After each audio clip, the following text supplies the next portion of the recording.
Hi, I'm Andy Levy. I'm an honorary consultant physician here in Bristol, England, and I invented Tube Anchor. It happens to my patients all the time. They forget that they have drip lines attached to their cannulae and accidentally pull them out by making a sudden movement. It makes them anxious, it prevents them mobilizing easily, it disturbs their sleep.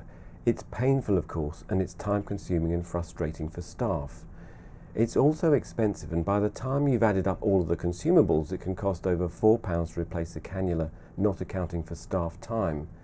You can tape tubing down, of course, but removing tape is pretty painful, particularly if you're hairy, and it's easy to damage delicate skin. Covering tubing also isn't recommended from an infection control point of view.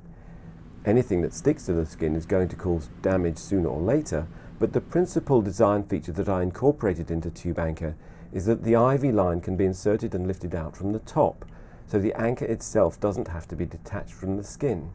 And if a patient has really delicate skin, the anchor can be left in place to fall off of its own accord. It actually took more than 5 years to perfect the design, and it was much more complicated than it looks. The device has to be soft to be comfortable, but if the jaws of the channel are soft, they flatten underneath the tubing as you try and push it in. Having said that, administration tubing itself is very soft and will squash flat before it enters a narrow, firm channel. If the jaws of the channel are too open, the tubing just falls out again. Tube Anchor also needs to be a single smooth structure to minimize infection risk and make it very low cost.